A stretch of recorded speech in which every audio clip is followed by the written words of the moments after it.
দিল্লি সফর শেষে দিল্লি থেকে ঢাকায় আসছেন আজকে মার্কিন সহকারী পররাষ্ট্রমন্ত্রী পল কাপুর। এটা খুবই ইম্পর্টেন্ট একটা সফর এবং এই সফরে পল কাপুর সরকারের বিভিন্ন ব্যক্তিদের সঙ্গে, গুরুত্বপূর্ণ ব্যক্তিদের সঙ্গে আলোচনা করবেন, ব্যবসায়ী নেতাদের সঙ্গে আলোচনা করবেন, এমনকি শোনা যাচ্ছে আওয়ামী লীগের অনেকের সঙ্গে আলোচনা করবেন। এবং পল কাপুরের এই সফরটাকে কেন্দ্র করে গত 2 মাস থেকেই আলোচনা হচ্ছে। নতুন সরকার দায়িত্ব নেওয়ার পরপরই পল কাপুরের এই সফর বাংলাদেশের রাজনীতিতে নতুন একটা মাত্রা যোগ করতে পারে। বাংলাদেশের রাজনৈতিক পরিস্থিতি পরিবর্তন হতে পারে পল কাপুরের এই সফরে। তাও আবার তিনি প্রথমে দিল্লি গিয়েছেন, দিল্লি থেকে নতুন নতুন বার্তা নিয়ে তিনি বাংলাদেশ সফর করছেন। এই মুহূর্তে আমরা জানি যে ভারত আমেরিকার বন্ধুত্ব আবারও জোড়া লেগেছে। সুতরাং ভারতের চোখে এই অঞ্চলকে যদি আমেরিকা দেখতে চায়, তাহলে বাংলাদেশের রাজনৈতিক ইস্যু, আওয়ামী লীগ, শেখ হাসিনার প্রত্যর্পণ, আওয়ামী লীগের রাজনীতির ওপরে নিষেধাজ্ঞা প্রত্যাহার করা, এসব অনেক আলোচনা তিনি করতেই পারেন। এই ব্যাপারটা চারিদিকে শোরগোল শোনা যাচ্ছে। চলুন একটু ভালো করে বুঝে ওঠার চেষ্টা করি পল কাপুর যখন আসছেন বাংলাদেশে আজকে, তখন কি কি পরিবর্তন ঘটতে পারে রাজনীতিতে।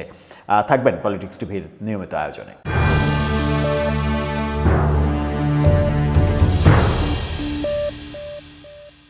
দর্শক, বলছিলাম মার্কিন সহকারী মন্ত্রী তিনি আসছেন ঢাকায় দিল্লি সফর শেষে। এখন টেলিভিশনের সংবাদটা দেখে নিতে পারেন। ঢাকায় আসছেন মার্কিন সহকারী পররাষ্ট্রমন্ত্রী পল কাপুর।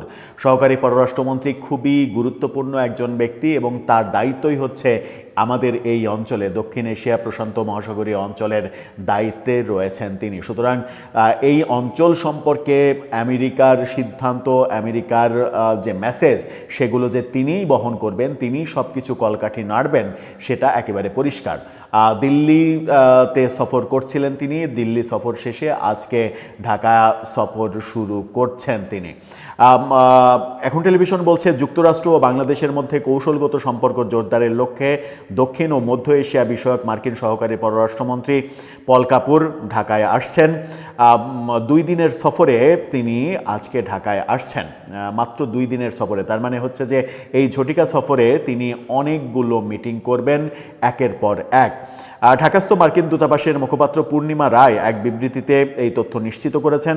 সফরকালে সহকারী পররাষ্ট্রমন্ত্রী কাপুর নতুন সরকারের জ্যেষ্ঠ কর্মকর্তা, ব্যবসায়ী নেতাদের সঙ্গে বৈঠক করবেন। বিবৃতিতে বলা হয়েছে, কাপুর দ্বিপক্ষীয় বাণিজ্য ও বিনিয়োগ সম্প্রসারণ, নিরাপত্তা সহযোগিতা বৃদ্ধি এবং ইন্দো প্যাসিফিক অঞ্চলে অভিন্ন স্বার্থ এগিয়ে নেয়ার উপায় নিয়ে আলোচনা করবেন। পল কাপুর 2025 সালের 22 অক্টোবর যুক্তরাষ্ট্রের দক্ষিণ ও মধ্য এশিয়া বিষয়ক সহকারী পররাষ্ট্রমন্ত্রী হিসেবে শপথ নিয়েছিলেন। পল কাপুর যখন সফর করছেন তখন একটা আলোচনা ছড়িয়ে পড়েছে। আলোচনাটা কি? দিল্লি থেকে তিনি বেশ কিছু বার্তা নিয়ে আসছেন এবং সেই বার্তাটা বাংলাদেশের রাজনীতির জন্য খুবই গুরুত্বপূর্ণ। অনেকেই আলোচনা করেন যে বিএনপি সরকারের প্রতি ভারতের একটা গ্রিন সিগন্যাল রয়েছে। ভারত চেয়েছে তারেক রহমানের নেতৃত্বে বিএনপি ক্ষমতায় আসুক এবং বিএনপির মাধ্যমেই বাংলাদেশের সঙ্গে সম্পর্কটা আবার তারা জোরদার করতে চায়।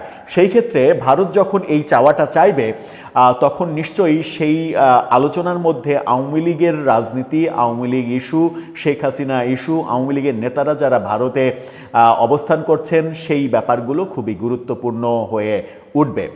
পল কাপুরের এই সফর নিয়ে অনেক আগে থেকেই আলোচনা ছিল এবং পল কাপুর যখন এখন দিল্লি হয়ে ঢাকায় আসছেন, তখন চতুর্দিকে আলোচনা হচ্ছে বেশ কিছু এজেন্ডা নিয়ে তিনি বাংলাদেশে আসছেন।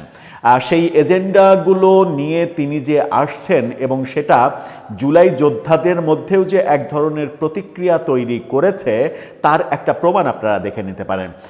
জুলাই যোদ্ধা এবং সাবেক এনসিপি নেত্রী নীলা ইসরাফিল তিনি ফেসবুকে একটা পোস্ট দিয়েছেন।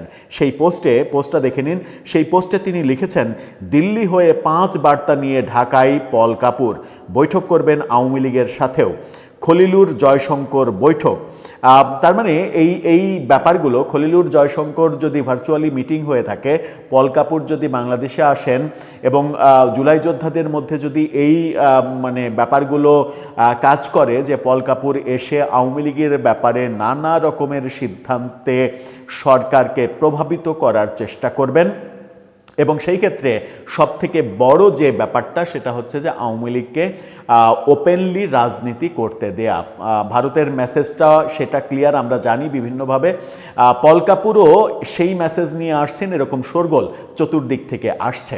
যদি পল কাপুরের সেই মেসেজটা সত্যিই আসে, তাহলে আমি ব্যক্তিগতভাবে মনে করি না যে পল কাপুর এটা বলবেন যে তারেক রহমানকে এটা বলবেন যে আপনি শেখ হাসিনাকে ফিরিয়ে নিন, বাংলাদেশে ফিরিয়ে এনে তাকে আবার রাজনীতি করতে দেন, তার নামে যে বিচার আচার হয়েছে সেগুলো আবার রিভিউ করেন, রিভিউ করে অন্যভাবে ব্যবস্থা করেন, এরকম বার্তা নিশ্চয়ই তিনি দেবেন না।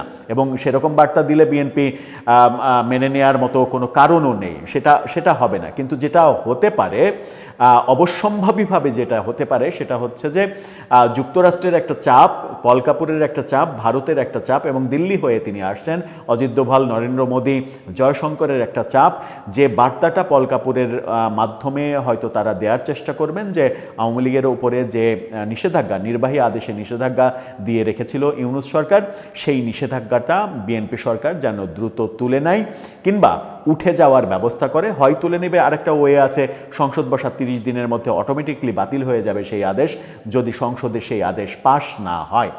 যে কোনো একটা পদ্ধতিতে বিএনপি সেই পথে যাবে, এরকম প্রত্যাশা, এরকম মেসেজ বিএনপি সরকারের প্রতি থাকতে পারে।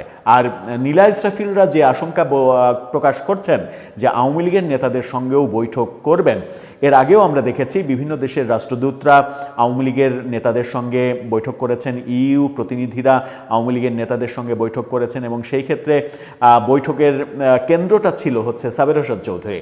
সাবের হোসেন চৌধুরীর সঙ্গে নর্ডিক অঞ্চলের রাষ্ট্রদূতদের, 3 রাষ্ট্রদূতের গোপন বৈঠকের খবরও আমরা দেখেছিলাম ইউনূস সরকারের আমলে। ইউনূস সরকারের আমলেই এই তোড়জোড় যখন ছিল, তখন অপেক্ষাকৃত মানে আওয়ামী লীগের জন্য বেটার সরকার যেহেতু বিএনপি, এবং আওয়ামী লীগ মনে করছে যে তারা এই সময়ে অন্তত রাজনীতি করার স্বাধীনতাটা পাবে, সেই ক্ষেত্রে পল কাপুর আওয়ামী নেতাদের সঙ্গে বৈঠক করলেও অবাক হওয়ার কিছু থাকবে না হয়তো।